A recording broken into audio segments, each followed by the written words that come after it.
All right, we back. So go ahead and pick up where you left off at, Kyle. All right, man. So we were talking training, right? We were talking like that, what's that strengthening? So for me, like I said, I've used it for a variety of athletes at different programs, and it's actually a workout I would do in high school, but we're not sure how accurate it was because we had to run on a football field. But so the workout is a 380. All right, so you run a 380 at about 83%. All right, you take 6 to 8 minutes rest, and then you have 4 150s in the middle. All right, and so those 4 150s are between 85 and 89%. All right, with 2 to 3 minutes rest. So when we do this workout in the fall, we start with 3 minutes rest. It's an active recovery, so we're jogging back. All right, and so for my young ladies, them at that point in time, we're probably running maybe 22 to 23 seconds, just in the fall.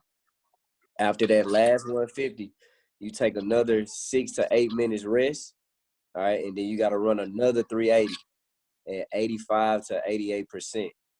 So that is one of my staple like strengthening workouts. I've used it at different places with different athletes, and it gets results. I'm talking. I've had a young lady. She was only running like 26 flat. She went out and ran 24:98. Wow. After being in it for 3 weeks. I've had a young man at the D2 level. I mean, didn't have much talent. He was running 53 seconds, was in that block for about 3 to 4 weeks, finished over 48.8, in the 400. So I've seen it work, and then back, yeah, it works. So let me make sure I heard it right. It's 380. Yep. 6 to 8 minutes. Yep. And 4 150s with active recovery, 2 to 3 minutes. Yep. And then you come back after the fourth 150 and like 3 minutes rest, you come back and run another 380 at 85%. Yep. So that's how it's done in the fall. And so the thing I like about it with its versatility, let's say you got a 400 hurdler. So what we do with the 400 hurdlers, those 150s are done over hurdles in the middle. So you get you two 400s in, but then you have them working under their fatigue or that lactic threshold state that you're looking for. They're training in their zone, in the middle. So, and then once we bring it back out in the spring, what I tend to do, I drop off 2 of the 150s, so that would only have like 2 150s in the middle, because we end up trying to run those 380s at race pace. So we're either like right at race pace or maybe like a second 2 off. So back when I did it in high school, I knew I was ready when I was running my 380. I could run the first one in 48 and the second one in 47.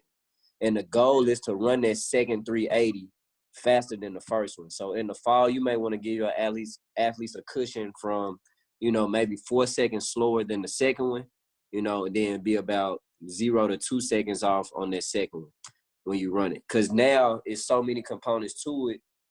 You're already preparing them, and this is just a mental thing you throw in the game. You say, okay, your first 380, that's the prelims. You see what I'm saying? Mm-hmm. In the middle, when you're doing your 150s, you're working on your race modeling. You're working on rhythm and all this, staying relaxed, but yet being fast and relaxed. And then you come back, it's time for the finals. Or we've run our 400. We did our 4x1. We did our 200 essentially in the 150s. Now we got to go run the 4x4. So it's so many different pieces that I utilize with that same workout. So I'm getting the strengthening component. I'm kind of doing like a layout of a track meet itself. Like they're also training under their fatigue and everything. It's so many different moving parts going on.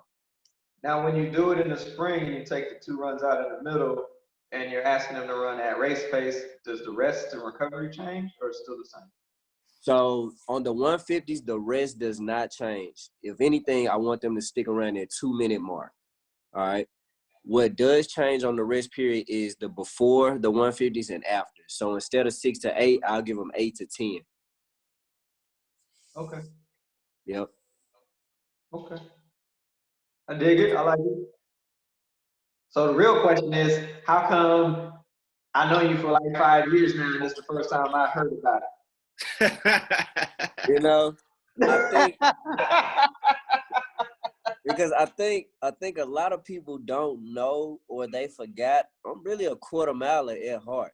You know, I think they see me short in stature. So whether it be a coach or even my athletes or teammates, nobody ever saw me as a quarter miler. And I can really coach this 400.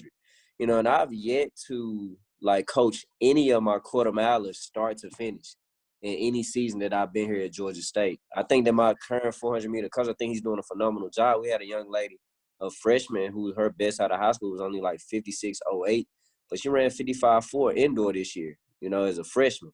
So I think he's doing a great job. But, you know, I don't know, man. We just never really shared the quarter mile of training, but I definitely have some things up my sleeve, you know, that I think can be beneficial. All right, cool. I dig it. I dig it. Okay, I got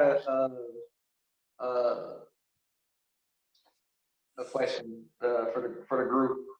I was actually posed this question by the podcast I did before our talk, and I thought it was super duper dynamic in its nature. What is the conversation we're having with kids that are still looking for a place to go at this current moment with the current status of the pandemic? What are you guys' thoughts on how you're going to use